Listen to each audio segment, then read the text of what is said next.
नमस्कार बच्चों, मैं आपकी हिंदी की अध्यापिका दर्शना।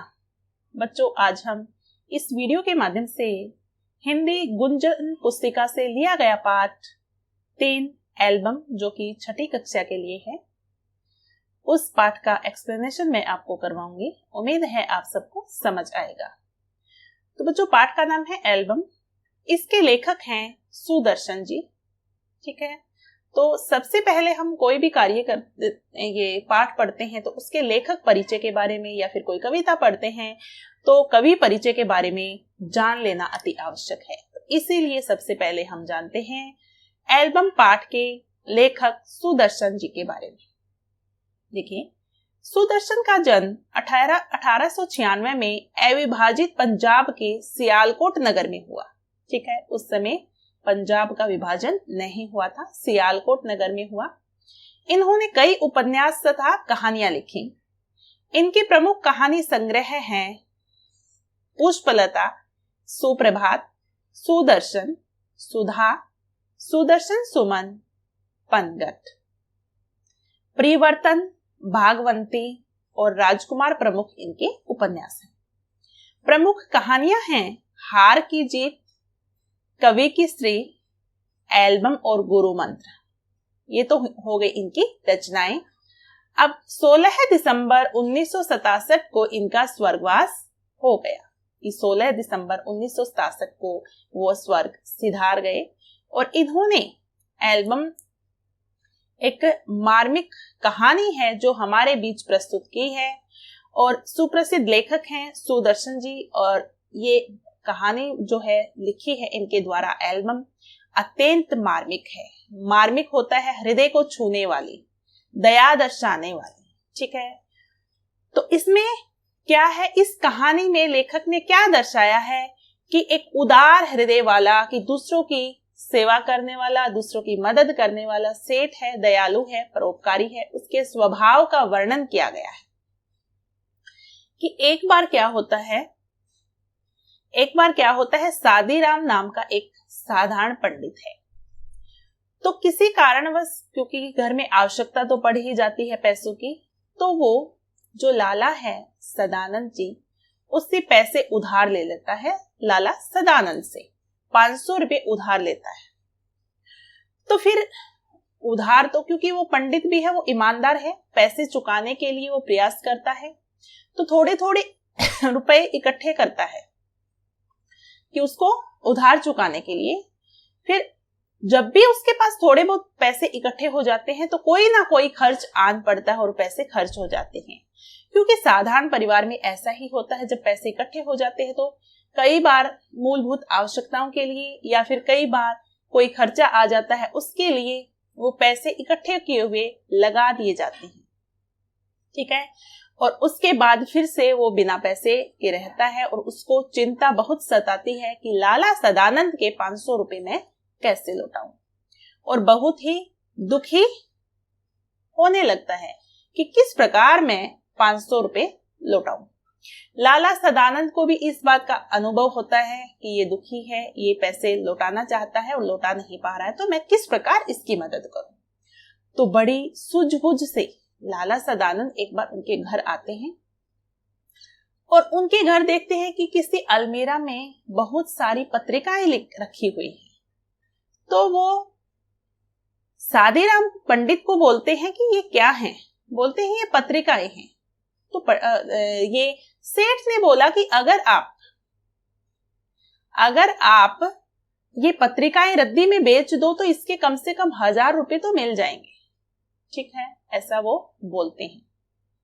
और उनको पता है ये ऋण नहीं उतार पा रहा है पंडित, लाख चाहने पर भी, तो इस बोझ से कैसे मुक्त किया जाए। तो एक युक्ति उनको सूझती है, इसलिए वो ऐसा बोल रहे हैं। तो फिर पंडित जी बोलते हैं कि अरे इन पत्रिकाओं को कौन लेगा। ये पत्रिकाएं, कुछ चित्र हैं, इनमें ऐसे चित्र हैं जो कि बच्चे देख लेते हैं और खुश हो जाते हैं, तो इसको तो कैसे बेच सकता हूं मैं, कभी की पुरानी है, बच्चे पत्रिकाओं के चित्र देखकर खुश रहते हैं। तो उन्होंने बोला कि दिखाइए, मुझे दिखाइए इसमें कौन कौन से चित्र हैं। तो लाला सदानंद जी वो चित्र देखते हैं और चित्र को देखकर बहुत खुश हो जाते हैं और बोलते हैं कि अरे वाह, ये तो बहुत प्यारे चित्र हैं। और इन चित्रों से अगर किसी को पसंद आ जाए प्रदर्शनी में, तो आप इन पुराने चित्रों की से पैसे पा सकते हैं। तो मैं ये काम कर सकता हूं, आप एक काम कीजिए, इन चित्रों को इकट्ठा कर लीजिए और मुझे दे दीजिए इसकी एक एल्बम बनवाकर, और मैं प्रदर्शनी में लगवा दूंगा, विज्ञापन छपवा दूंगा, शायद किसी को पसंद आ जाए और इनके पैसे मिल जाएं आपको। फिर जो सादीराम पंडित है, पुरोहित है, वो बहुत पहले दुखी था, उसके चेहरे पर एक रौनक आ जाती है। वो बोलते हैं कि ठीक है। ऐसा कहकर लाला सदानंद तो चले जाते हैं और पंडित पत्रिकाओं को बिखेर देते हैं और उसमें से प्रमुख मुख्य मुख्य अच्छे अच्छे चित्र छांट लेते हैं। ठीक है, अच्छे अच्छे चित्र क्या करते हैं, छांट लेते हैं, कि देखते हैं कि किस प्रकार से अच्छे अच्छे चित्र हैं, इनकी प्रदर्शनी लगा दी जाएगी। फिर वो लाला सदानंद को दे देते हैं कि लो आप विज्ञापन छपवा दीजिए, कि कहीं किसी को दे दीजिए। क्या होता है कि उनके पास एक पत्र आता है पुरोहित के पास कि आपकी एल्बम जो है वो मुझे भेज दीजिए, मैं देखता हूं कि कैसे रहेगी, उसके बाद आपको पैसे भिजवाता हूं देखने के लिए। तो वो खुशी के मारे उछलते हैं और अपनी एल्बम उस राजा को भेज देते हैं जो राजस्थान से पत्र आया था। उसके बाद एक लिफाफा मिलता है 1000 रुपए का। उसको देखकर वो बहुत ही खुश हो जाते हैं कि उस 1000 रुपए को देखकर, क्योंकि बहुत दिन से ऋण का बोझ उनके सर पर था, वो ईमानदार थे तो ऋण चुकाना चाहते थे, नहीं चुका पा रहे थे। 1000 रुपए जैसे ही उनके हाथ में आते हैं वो खुश हो जाते हैं और बहुत खुश नजर आते हैं। तो उनको वो क्या है कि 500 रुपए लेकर लाला सदानंद जी के पास जाते हैं। 1000 रुपए में उनकी एल्बम बिकती है और धन्यवाद सहित उनको पैसे लौटा देते हैं। लाला सदानंद मना करते हैं कि नहीं आप रख लीजिए, कोई बात नहीं, पर वो बोलते हैं कि नहीं मुझे ऋण से मुक्त कर दीजिए तो मैं खुश हो जाऊंगा। तो ऋण से मुक्त कर देते हैं और वो 500 रुपए ले लेते हैं। फिर उसके बाद 6 महीने बाद लाला जी बीमार पड़ जाते हैं एक बार, और पंडित जी उनकी दिन रात सेवा करते हैं। एक दिन उनकी अचानक तबीयत बिगड़ जाती है और लाला सदानंद को वो संभालते हैं, ऐसे खड़ा करते हैं, बिठाते हैं, जो लेटे हुए हैं, तो उनका हाथ तकिए के नीचे कोई टाइट टाइट चीज नजर आती है कि ये क्या पड़ा है। तो जब पंडित सादीराम देखते हैं तो वो सोचते हैं कि वो तो उनकी ही एल्बम है। ठीक है, क्योंकि उनके तकिए के नीचे कोई ऐसा लगता है कि कोई चुभती हुई चीज महसूस हो रही है। वो देखते हैं तो पता यह है तो वही एल्बम थी जो कि लाला सदानंद ने खरीदी है। पंडित जी पल भर के लिए कुछ असमझ की स्थिति में जाते हैं और फिर सब कुछ समझ जाते हैं। उनके मन में अब लाला जी के लिए और भी अधिक सम्मान का भाव जाग उठता है। वो सोचते हैं कि कितने मदद करने वाले इंसान हैं ये, पर उनके मन में थोड़ी चोट भी महसूस होती है कि क्या इन्होंने ही मुझे 1000 रुपए दिए हैं। ठीक है, फिर वो बोलते हैं कि ये क्या है सदानंद जी, सेठ जी ये क्या है। तो वो बोलते हैं कि अरे नहीं, ये तो उस राजस्थान से जिसने खरीदी थी उससे मैंने ले लिए, वापस ले ली और मैंने पैसे दे दिए, उससे खरीदी है। तो वो बोले कि नहीं आप झूठ मत बोलिए, ऐसा मतलब मन ही मन सोचते हैं कि ये मुझे खुश करने के लिए ऐसा बोल रहे हैं, बाकी उन्होंने ही एल्बम खरीदी है।